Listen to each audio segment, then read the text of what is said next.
Hi everyone, so welcome back to the pre-construction crash course. Today I'm sitting with Jas Takhar. He's a real estate agent. He's been in the business for 16 years now. And what do you own, like nine doors? When it comes to pre-construction, yeah. Yeah. 9 doors now, yeah. Yeah, so Waiting he's for them to close some of them still. yeah, an experienced investor for sure. Jas, I just wanted to sit down today because I know a lot of investors, they're new to this process. Why pre-construction? Why should they invest in a pre-construction unit when there's other different types of strategies out there? Yeah, look, I think the new build or pre-construction, as somebody call it, some people call it, it doesn't fit for everyone's portfolio, but I definitely think it's something that should fit in most people's portfolio. Why? It's a very, very passive investment. In fact, it's almost borderline boring, right? Like, because what you do is you buy something today that's for something that's going to be built out 3 to 4 years from now. You're just writing checks in that period. There's no dealing with tenants. There's really no toilets that you need to deal with, right?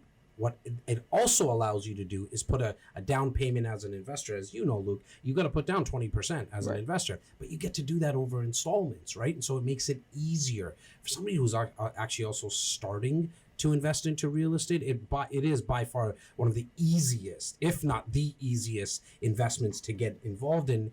And for somebody who's younger, it really is one of the best forced savings plans out there. What do I mean by that? See, because you're putting down installments, that 20% over 3 years, you have to put your deposits down, right? Now, some people might say, well, I'm not making any money while the building's getting built. They're just misinformed and not educated, right? Because what's happening is, the market's appreciating over time. Right. Okay, so you buy something today, over time, the market appreciates. If we're talking about the greater Toronto area where I kind of focus all my investments and help our clients, you're talking about in the last 40 years, 7.2 to 7.3% average increase year over year over year. Albert Einstein said it, right? He said, the best invention of all time is compound interest, okay? The second thing that's happening in how you're making money is that the builder's actually forcing the appreciation. Now, you need to buy in the absolute first access of pricing to take advantage of that forced appreciation, because as the builder allocates units, they're going to increase the price. They control the supply. There's obviously a lot of demand, not in all projects, and it's why we do a very rigorous due diligence process when it comes to the projects that we pick, but definitely the builder controls the supply, and then what they're going to do is increase the pricing every time they allocate units. Right. So, okay, so what's the real way to create wealth in this investment strategy? Because I'm sure that's where most investors, like that's where their thoughts are, right? Like, how can I make money? So what's the real way to make money? Well, a couple of ways, right? I mean, high level, my macro thesis on investing is buying and holding, right? The longer that you hold on to your real estate, the more that the value is going to appreciate, the more time you give for the rent, for the tenant to pay down your mortgage. There is cash flow, meaning the rental income covers your expenses. And sometimes you might need to put in $150 a month out of your left pocket into your right pocket. But you're not really negative cash flow more than that. So that's one way, by buying it and holding it. Right. You could refinance it over time. That's where the real magic comes in. I get a question a lot. Should I use my line of credit? Should I use my home equity line of credit to as a down payment to invest into a new build or a multiplex or anything? To me, the question's not if you should do it. It's how many times can you actually do it? How many times can you get the lender to approve you on mortgages, right? How big can this home equity line of credit be? Number 3, how do you make money? If you buy in the first access, you are almost, look, I like to use this word very loosely because there's nothing really guaranteed in life, but it's the closest thing to a guarantee, because that the builder's going to force the appreciation. Contrary to what a lot of people believe, that the builder wants to sell out of a project right away. No, they don't. In fact, they hold 10% of the building. So if there's 300 units, they're going to hold 30 units no matter what, a minimum of 30 units. till the end, till the building's actually built. So end users, someone who's actually going to purchase to live in there, they can touch it, they can see it, they can smell it. Why is that important? Because they'll always pay more. Right. Even during the allocation process. So let's take that 300 unit example. The builder's only going to allocate about 50 units in the first allocation. They're going to set the price. They're going to see what the demand is. They're going to see how much can they increase the price the second time around. As investors, that's why it's so important to buy in that first access. Right. Okay. Well, I mean, obviously, on the surface, it sounds like a really great strategy. Yeah. What are the associated risks with this investment That's strategy? a great question, my man. One of the risks is if the building doesn't get built. Okay. Have we seen that happen? I mean, I've been doing this for 16 years. I can count on one hand how many cancellations that have happened, but that tells me that we need to talk about it, right? What happens if the building gets canceled? Your deposit. So let's just say you put down, remember when I mentioned installments, say you did your 5%, your second 5%, your third 5%. Now you're into it for 15%. If the building gets canceled, your money's safe. It was held at the trust in a trust account with one of the major and the biggest law firms in the country. So your money is safe. However, the risk there is that if it didn't get built, the opportunity cost on that money you lost out on, right? Because if the values went up, which we've seen now for the last 100 years, really, real estate values always go up and down upwards. So you could have put that money somewhere else. To me, that's really the only risk associated. And it's why I said it's a great question, because I want to make sure we don't paint the rosiest picture, because there is the chance of a project getting canceled. Your money's safe. So your principal is safe. Whatever you put in, you're going to get back. And in the last 5 to 6 years, the builders generally pay out a small little interest on that money. Nothing big, not compared to what you lost on the market appreciation, but at least you get your principal back, maybe a little bit of interest, but that's really, truly the only associated risks when you're looking at a new build. Right. Okay. So whenever it comes to looking at a new build, what are some of the things to look out for? I know our company, we look at 3 main things. You want to touch on those? Yeah, for sure, man. First and foremost, you can't pick up the building and move it. And so why is that important? The location. The location is going to determine how close is it to transit? How close is it to other amenities, parks, grocery stores? Is it a family-oriented community, which will tell us who our tenants are going to be, who our customers as investors. Our customers are the tenants, and so we need to look for what our tenants wanting. Well, they want to be very close to transit. They want to make sure that they have quick access to amenities such as grocery stores, schools, parks. Even if it's a young bachelor or bachelorette, they might consider this unit because they are going to be getting married soon, or they are going to be having kids soon. So you want to try to always look at it from the tenant's perspective. Number 2 is the builder.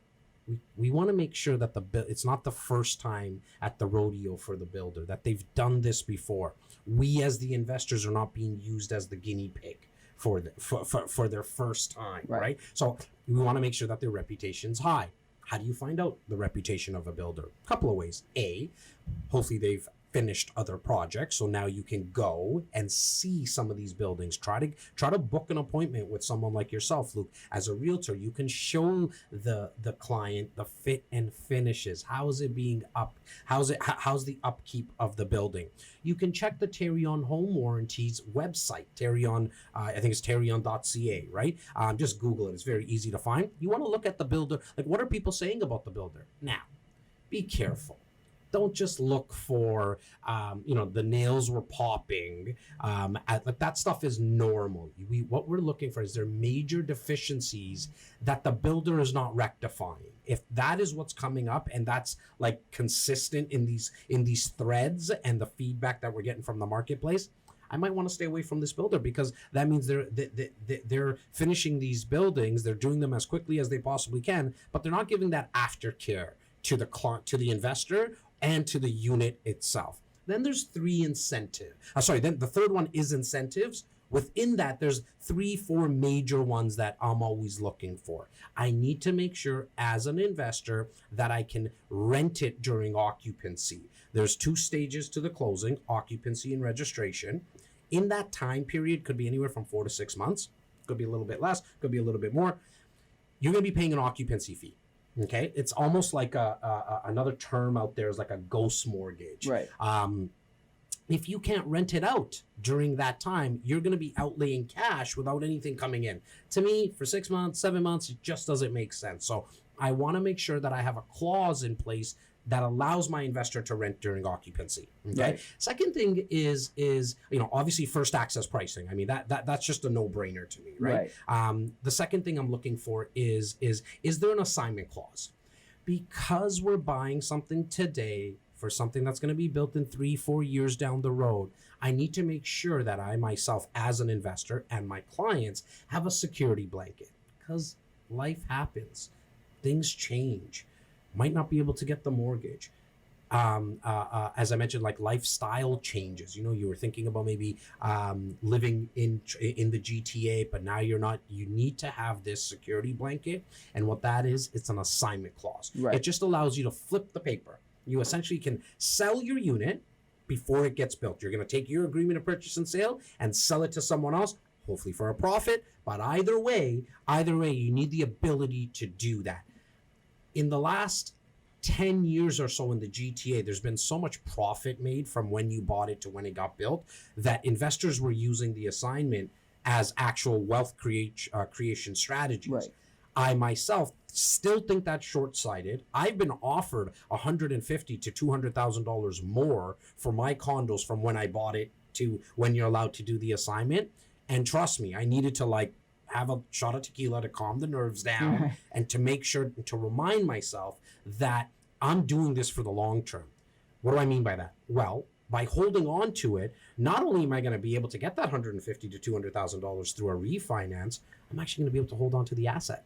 Because the amount of times I've kicked myself, and I've thousands upon thousands of clients that I've heard say, I wish I had kept it. I wish I didn't sell it, right? And so how do you protect yourself from that is just hold on to the property. And then there's a couple of other incentives. You want to make sure that you have capped development charges. The city's going to charge the builder a certain amount per door. The increase on those development charges is being passed on to the buyer, to the purchaser, to you as the investor. You want to protect yourself because you're buying something, again, today, for something that's going to be built out in 3 to 4 years from now. You want to make sure that those development charges are capped. Right. Okay. So you covered a lot there. What is your last piece of advice for investors? Whether that be new investors, experienced investors. Yeah. I think over the 16 years, one of the biggest mistakes I've seen investors make is not tying up properties. Okay. Right. What I mean by that is, especially when it's a new build. When it's a new build, you automatically, in our province anyways, in Ontario, you automatically get what's known as a 10-day due diligence process. And what that allows you to do is to make sure that the I's are dotted and the T's are crossed. But if you start to try to run the numbers or think about the investment, and it could be new build or it could be a resale, it could be an income property, a multiplex, whatever. As you're running those numbers, I've seen that property sell so many times. All you have to do is tie it up. Take the action, tie up the property. If it's a new build, you automatically get the 10-day due diligence, as I mentioned. If it's a resale, just put in a condition. This offer is conditional upon my financing. This offer is conditional upon a home inspection. This offer is conditional upon my lawyer reviewing the contract. Tie it up, then go cross those T's, dot those I's, rather than what I've seen so many investors do is try to do the due diligence before they actually tied up the property. So my number one advice would be tie up property, then do the due diligence. Right. Awesome. Well, thank you so much for sharing your advice. Thank you for having me.